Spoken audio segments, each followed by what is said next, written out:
ఇది సీతారామ కళ్యాణానికి ముందు చేసే ఎదుర్కోలు కార్యక్రమాన్ని తిరుమలగిరి ఇండియన్ ఎయిర్లైన్స్ కాలనీ గుడి తరఫున చేశాము.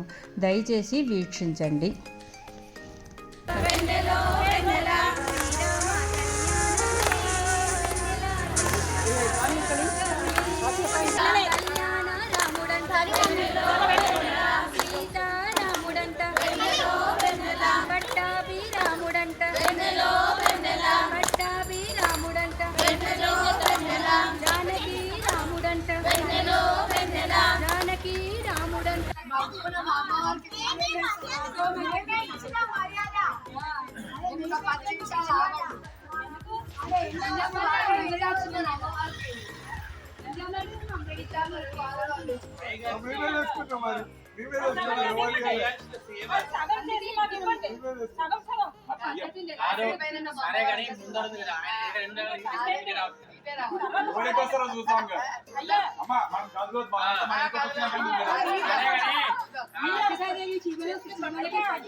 అయ్యా, మాకు ఇవన్నీ తెలియను కావు. అయినా లోక కళ్యాణం కోసం ఇవన్నీ అడగవలసి వస్తుంది. హనుమంతుల వారు మా అమ్మవారిని ఉద్దేశించి, అమ్మ ఈ పాదనృత్య మహిమ అండర్లైనింగ్, ఈ పాదనృత్య మహిమ అండర్లైనింగ్, ఈ పాదనృత్య ప్రభావం వలన ఈ శ్రీరామచంద్ర ప్రభు అఖండ విజయం సాధించాడు. సర్వ శోకములు వదిలి నీవు స్వస్థ చిత్తురాలివై ఉండు. నీ ఆజ్ఞ అయినతో నిన్ను బాధపెట్టిన ఈ రాక్షస కాంతలను ఒక్క నిమిషంలో యముడికి పంపించదని ఆజ్ఞ ఇవ్వు తల్లి అన్నాడు. అందుకు మా అమ్మవారు విశేషమైన పదులగలది కనుక ఆయన హనుమంత ఇంత శుభకరమైన విశేష ఆనంద సమాచారం తెచ్చిన నీకు బహుమతి వారు ఇవ్వడం నాకు ఈ రాక్షస స్త్రీల పట్ల ఎటువంటి వైషమ్యము లేదు.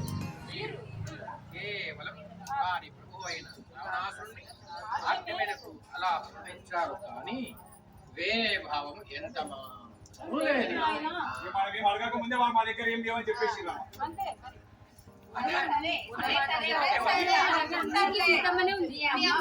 చాలా సమర్థులైన వారని ఒప్పుకుంటారు. Very good.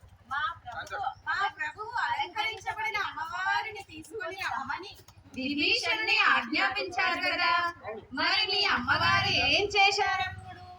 మా ప్రభు ఆజ్ఞాపించింది అని చెప్పేసి ఇప్పుడు అమ్మవారికి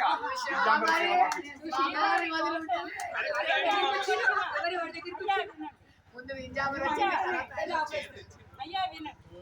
శ్రీవారి కోసం అరణ్యాలకు వచ్చిన మా సీతమ్మను, రావణాసురుడి చెరలో ఉన్న 12 మాసములు ఉన్న మా సీతమ్మను యుద్ధానంతరం అగ్ని ప్రవేశం చేయమని చెప్పాడు మీ ప్రభువు.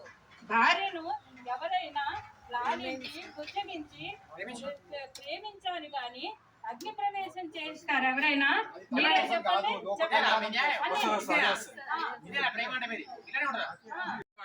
ఏం చేస్తాం? అయ్యో, మా స్వామి వారిని అలా ఇలా నిరూపిస్తారు మీరు. నిజానికి మా స్వామి మీ అమ్మవారిని అగ్ని ప్రవేశం చెయ్యమని చెప్పనే లేదు. Please underline this words. మా శ్రీవారు యుద్ధానంతరం ఇలా అన్నారు, ఓ సీత, పరాయి మగవాణి నుంచి స్త్రీని రక్షించాలి అనే ధర్మం ఉంది కనుక నేను ఆ రావణాసురునితో యుద్ధం చేసి నీకు వాడి చెర నుంచి రక్షణ కల్పించాను. అది రాజు యొక్క గుణాలండి, అందరికి అర్థంగా. కానీ నీ మీద మోహంతో కాదు, ఇంకా నేను నీకు స్వేచ్ఛను ప్రసాదిస్తున్నాను. నీవు ఎక్కడికైనా నీ ఇష్టం వచ్చిన చోటికి వెళ్ళి స్వేచ్ఛగా జీవించవచ్చు అని అన్నారు మా శ్రీరామచంద్రులు.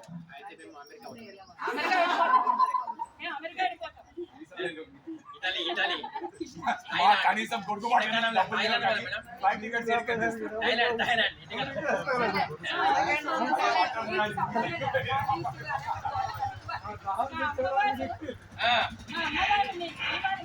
చాలా బాధపడి, రామా, హనుమంతుడిని నా దగ్గరికి పంపినప్పుడే ఈ మాట చెప్పి ఉంటే అప్పుడే ప్రాణత్యాగం చేసి ఉండేదాన్ని.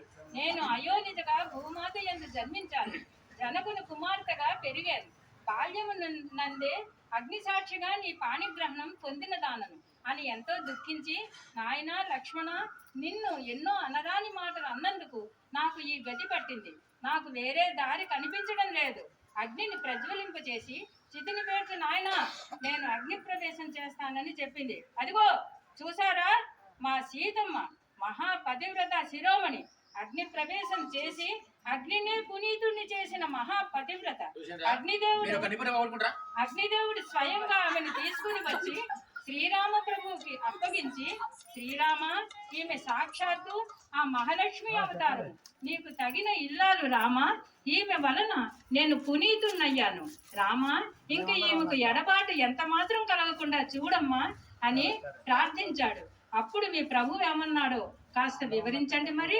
ఏమి తట్టుకోలేకుండా గొడుగు విసనకర్ర మేము ఎండాలా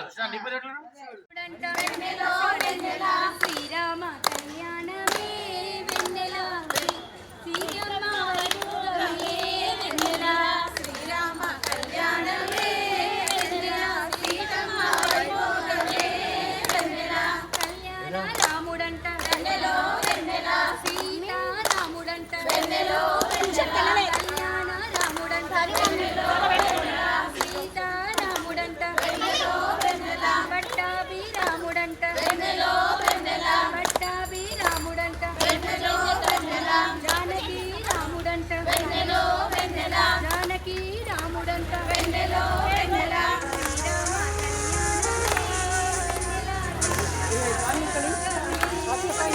సీతమ్మను అప్పగించిన తరువాత ఇలా అన్నారు. Please mark this words. ఓ అగ్నిదేవా, నేను ఎప్పటికీ సీతను అనుమానించలేను. అగ్ని కదా మీరు కాదు. ఆమె నా పంచ ప్రాణాలు. కానీ పరాయి వాణి ఆధీనంలో ఉన్న స్త్రీని ఏలుకొన్నాడని లోకం అనుకుంటుంది కదా. ఆయన మహారాజు అండి, లోకం కూడా పట్టించుకోవాలి. మా రామచంద్రుడు మహారాజు, అది మర్చిపోతున్నారు మీరు. లోక దృష్టిలో కూడా ఆమెకు ఎటువంటి మాలిన్యం అంటకూడదు. ఇది ఒక్క భర్తగా నా ధర్మము. సీతమ్మను ఉద్దేశించి, ఓ సీత, ఇలా వచ్చి కాస్త ఈ ధనుసును పట్టుకో, చాలా భారంగా ఉంది సుమా అని కూడా మొదలెడుతున్నాయి. అన్ని యుద్ధాలు చేసొచ్చాము, కోదండ పరువైన పాపం. ఏం చేస్తాం? మా అమ్మ ఏది చదవద్దు. కాదు, ఆమె గురించి ధనుసు విడిచినోడు ఇప్పుడు పోయలేకపోతున్నాడు. అందులో మా సీతమ్మ వారి దయ వల్ల ఆడవాళ్ళని చంపే స్టేజ్ నుంచి ఆ శివధనుస్సు విరిచే స్టేజ్ వరకు ఎదిగాడు మీ రాముడు. అవన్నీ లేనేలేవు కాక, అవన్నీ లేనేలేవు. అధ్యక్ష, మా తల్లి, మీరు ఒక చోట నిలబడండి. అయ్యా, మీరు కెమెరా అడ్డం వస్తున్నారు. మీరు ఒక చోట నిలబడండి. అడ్డం వస్తున్నారు. ఆడ లైవ్ వీడియోగ్రాఫ్ నడుస్తుంది. వాళ్ళు ఒక్కొక్కరు వచ్చి చెప్తున్నారు, మేడం గారు పేపర్ కింది పట్టండి, మీ ఫేస్ కనబడతలేదు. మా స్ట్రెంత్ అంటారు. మీకు అప్పుడు చెప్పారా? మీకు వీళ్ళిద్దరే, వాళ్ళెవరు మాట్లాడారు? అది కాదమ్మా, వీళ్ళిద్దరే. మరి మాకు స్ట్రెంత్. మేమంతా మర్యాద, సంస్కారము, సంస్కృతి ఇవన్నీ తెలిసిన వాళ్ళం అప్పుడు కాబట్టి తెలుసు. వాళ్ళు ఏంది ఎప్పుడు వస్తున్నారు, ఎప్పుడు మీరు ఏం చదువుతున్నారు, మేమేం చదువుతున్నారు వింటలేరు. వీడియోగ్రాఫర్ మంచిగా తీస్తున్నాడా, ఫోటో బాగా పడుతుందా, దాని మీద మీరు ఇవే అడుక్కుంటారు. ఇలా చెప్పండి. రామయ్య, చూస్తున్నాను. మా సీతమ్మ తల్లి చిరునవ్వులు చిందిస్తూ నాథ అలాగే అని ధనుసు పట్టుకొని సిగ్గుతో తల వంచి స్వామివారు ఈయన్ని శ్రీగంట అలాగే చూస్తూ ఉండిపోయి. అక్కడ లైవ్ నడుస్తూనే ఉంది, మళ్ళీ ఇక్కడ కూడా భయపడితే ఎట్లా? శ్రీరామ ప్రభువు తండ్రి గారైన అదే మేము చదువుతాయినారా? రామచంద్ర, ఏదైనా వరము కోరుకో నాయనా, నీ వంటి పుత్రుని పొందిన నా ఆనందము ఏమని చెప్పగలను అని అన్నారు. అప్పుడు మా ప్రభువు, మీరు కైకమ్మను పుత్రునితో సహా త్యజిస్తున్నారని శపించారే, ఆ శాపము ఆమెకు తగలకుండా అనుగ్రహించండి అని చెప్పారు. దశరథ మహారాజు ఆ వరాన్ని మా ప్రభువు ఇచ్చారు. అప్పుడు మా అమ్మవారు అంది, నాథ మీరు ఇక్కడికి వచ్చేటప్పుడు ఏ సుందర ప్రదేశాలు చూశారో అవన్నీ మాకు తిరుగు ప్రయాణంలో చూపించండి స్వామి అని ప్రార్థించారు. ఎన్ని శుభన టూర్ వేసినా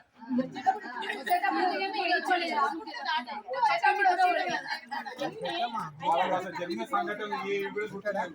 మరి మమ్మల్ని అందుకే ఒప్పుకున్నాం లేదు. ఉండండి.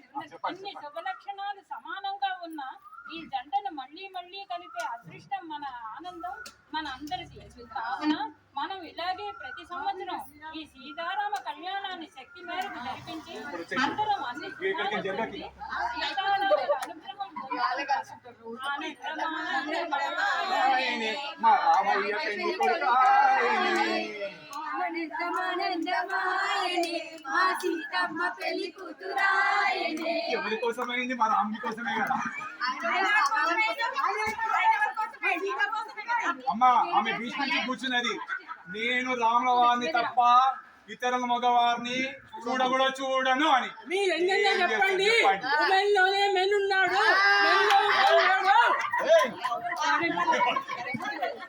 వినబడదు కదా, అర్థం కాదు. దేవుడు కదిలినట్టు అనిపించింది, శబ్దం విన్నట్టు అనిపించింది. ఏం చెప్పినా